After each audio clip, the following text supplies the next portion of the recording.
बिस्मिल्लाहिर्रहमानिर्रहीम। अस्सलामुअलैकुम। Welcome to our channel AMJ academy. बच्चों, आज जो हमने पढ़ना है वो प्रेजेंट प्रोग्रेसिव टेंस पढ़ना है। और मैंने अपने पिछले लेसन में आपको प्रेजेंट इंडेफिनिट टेंस की रिकग्निशन और फॉर्मेशन और उसकी एग्जांपल्स बताई थी। वो आप मेरे डिस्क्रिप्शन में उसका लिंक जो है वो नोट डाउन कर सकते हैं और रिवाइज़ कर सकते हैं। तो काइंडली जो स्ट्रक्चर्स आपको बताए जा रहे हैं उसमें आप अपने नोट्स बनाते जाएं, क्योंकि जब कभी भी आपको ज़रूरत पड़ेगी कोई भी सेंटेंस जो है वो उसकी फॉर्मेशन के लिए, आप जब स्ट्रक्चर उसका निकालेंगे तो आप बहुत इजीली सेंटेंसेस बना सकेंगे। वीडियो पसंद आया तो इसको प्लीज़ लाइक, शेयर और सब्सक्राइब कीजिएगा और वीडियो एंड तक लाजमी देखना है। टिप्स जो हैं वो समझ आएंगी। तो आज हमने स्टार्ट करना है अपना प्रेजेंट प्रोग्रेसिव टेंस, जिसको हम कॉन्टीन्यूस टेंस भी कॉमनली कहते हैं। इसको हम ऐसे, क्योंकि उर्दू में जो इसकी पहचान है वो हमें पता लगता है कि कोई काम जो हो रहा होता है, जो प्रेजेंट टाइम में जो काम कंटिन्यूली हो रहा है उसको हम प्रेजेंट प्रोग्रेसिव टेंस कहते हैं। और इसमें पहचान इसकी उर्दू में यही है, रहा है, रही है, रहे हैं जो हैं वो आते हैं।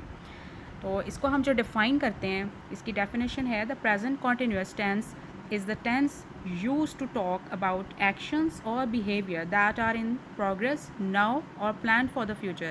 यानी कि हम इसको डिफ़ाइन करते हैं कि प्रेजेंट कंटिन्यूस टेंस जो है वो टेंस है जिसमें हम अपने जो भी एक्शंस या बिहेवियर्स हैं उनकी हम बात करते हैं प्रेजेंट टाइम में, और या फिर हमने उसको प्लान किया होता है फ्यूचर के लिए।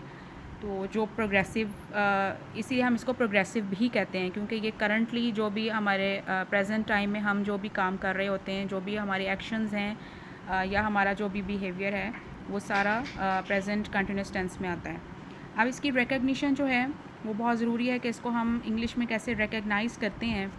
तो फर्स्ट हमारे पास यहाँ पे पॉइंट आपके सामने मौजूद है, मोमेंट ऑफ स्पीकिंग। यानी कि at the time of speaking, जब हम बात कर रहे होते हैं, कोई भी किसी से बात कर रहे होते हैं किसी भी हवाले से, तो वो हम यही कहते हैं कि भाई आप यहाँ क्या कर रहे हो, आप कहाँ से आ रहे हो, ठीक है, रहा है या रही है जो वर्ड आ रहा है उसमें। तो ये इसकी बड़ी अहम जो है वो रिकग्निशन है यहाँ पर कि at the time of speaking, जब हम किसी से भी बात कर रहे होते हैं तो उस वक्त जो है हम इसको यूज़ करते हैं। सेकंड जो है हमारा पॉइंट, जनरल प्रेजेंट। तो general present it expresses more general present, यानी कि इसमें ये एक्सप्लेन करता है जैसे कि he can not meet you because he is attending a very important meeting. मतलब एक एग्जांपल है कि अगर वो भाई आपसे मिल नहीं सकता क्योंकि उसको एक बहुत ही इंपॉर्टेंट मीटिंग अटेंड करने जा रहा है, तो ये एक जनरल प्रेजेंट है। यानी कि जनरल टाइम, जो प्रेजेंट टाइम में जो जनरली जो भी वो डिस्क्राइब कर रहा है, तो इसको भी प्रेजेंट कंटिन्यूस टेंस में हम कंसीडर करते हैं।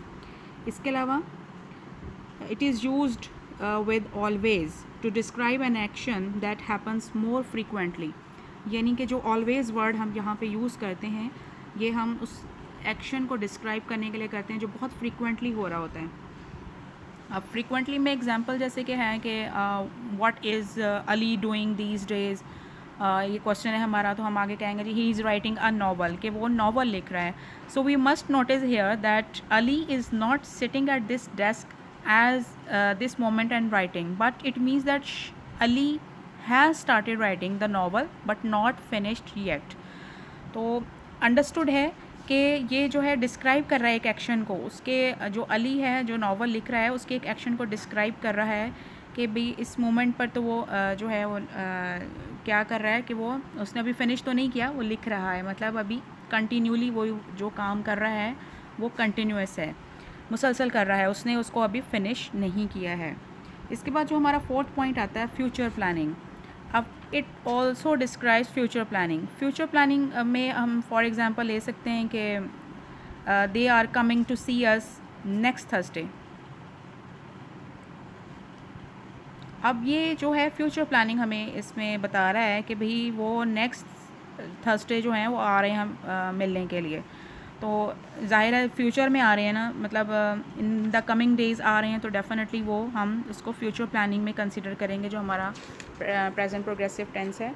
अब इसकी जो फॉर्मेशन है पॉजिटिव सेंटेंसेस की, या अफर्मेटिव भी कहते हैं हम, ये ऑलरेडी मैंने अपने लास्ट लेसन में भी आपको बताया है।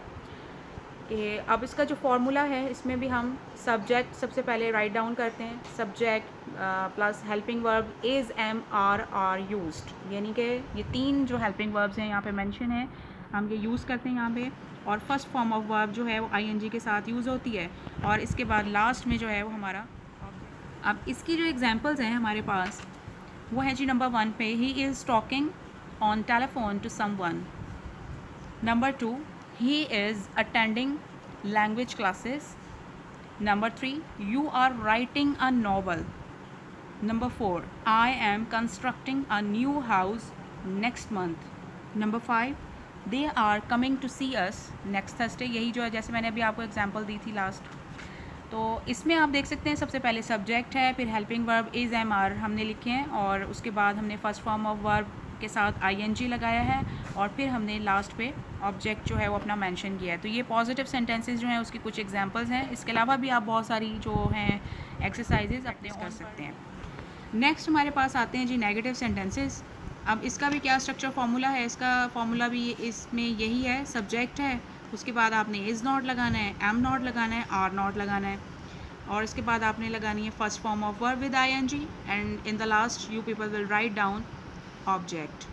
अब यहाँ पर आप देख लें, बहुत इजी है कि आपने इज़, आपको पता है जो भी सिंगुलर चीज़ है उसके साथ आपने इज़ लगाना है, एम आपने जस्ट आई के साथ लगाना होता है, और आर जितनी भी प्लूरल थिंग्स हैं, प्लूरल नाउन्स हैं, उन सब के साथ आप आर यूज़ करते हैं। तो अब यहाँ पर जब आप नेगेटिव बनाएंगे तो फिर अब आप लिखेंगे इज़ नॉट, एम नॉट और are not. For example number 1 example हमारे पास मौजूद है, आई एम वर्किंग हार्ड। जी, हम आपको जो है अभी बता रहे थे कि ये जो एग्जांपल्स हैं इसकी नेगेटिव सेंटेंसेस की, वो हैं जी first one, I am not working hard, यानी कि मैं सख्त मेहनत नहीं कर रहा हूँ। एम नॉट आ गया यहाँ पे, आई के साथ हमेशा आपने एम ही यूज़ करना है। उसके बाद सेकंड वन है, we are not watching movies, हम मूवीज़ नहीं देख रहे हैं। नंबर 3 पे, इट इज़ नॉट रेनिंग, बारिश नहीं हो रही है। और एक चीज़ और यहाँ पे मैं आपको क्लियर करूँ कि यहाँ पे जो हमने वर्ड इट लगाया है, तो जब कोई सब्जेक्ट मिसिंग होता है सेंटेंस में, कोई सब्जेक्ट नहीं होता, तो फिर हम उसकी जगह पे इट लगा देते हैं। Number 4, the birds are not flying in the sky, परिंदे जो हैं आसमान पर नहीं उड़ रहे हैं। नंबर 5 है जी, he is not playing football, वो फुटबॉल नहीं खेल रहा है। तो यहाँ पर इसके अलावा भी बहुत सारी जो हैं आप एग्जांपल्स जो हैं वो कर सकते हैं। इसी स्ट्रक्चर को जो है कंसीडर करते हुए आप बहुत ईजीली सॉल्व कर सकते हैं। नेक्स्ट है हमारे पास इंट्रोगेटिव सेंटेंसेस। अब इंट्रोगेटिव सेंटेंसेस में जो है हमारे पास जो स्ट्रक्चर फार्मूला है इसका, इसमें आपने जो हेल्पिंग वर्ब हैं वो आपने सबसे पहले लगाने होते हैं।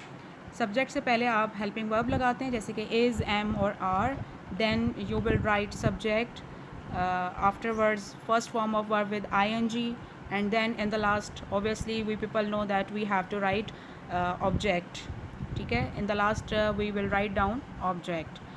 For examples, number 1 is he working hard।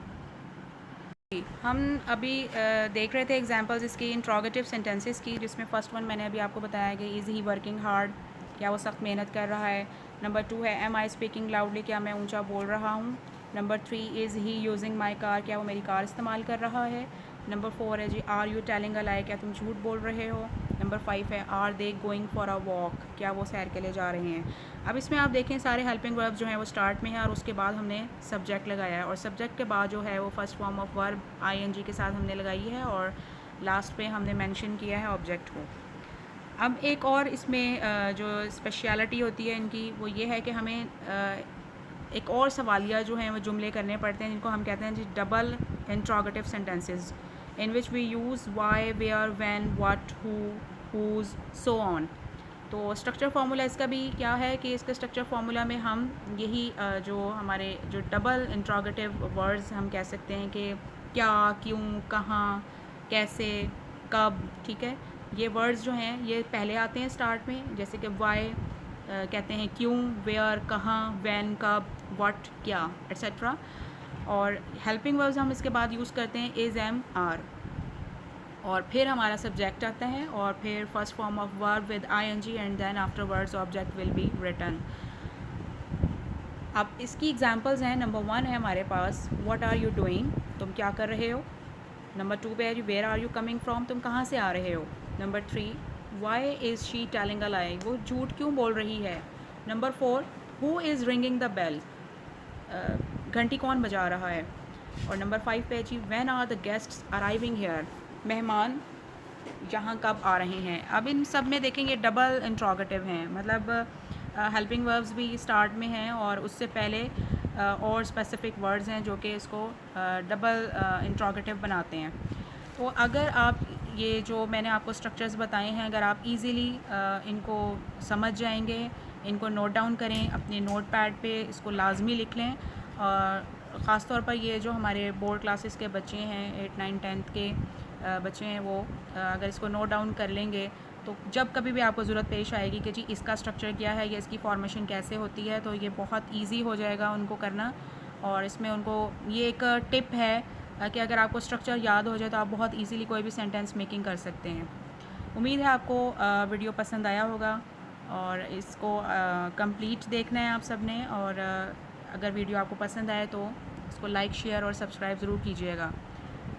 इसके बाद हम नेक्स्ट अपने अपकमिंग वीडियोस की तरफ जाएंगे और नेक्स्ट जितने भी हमारे टेंसेस रह गए हैं उनको फर्दर गो थ्रू करेंगे अपने नेक्स्ट वीडियोस में। तब तक के लिए अल्लाह हाफ़िज़।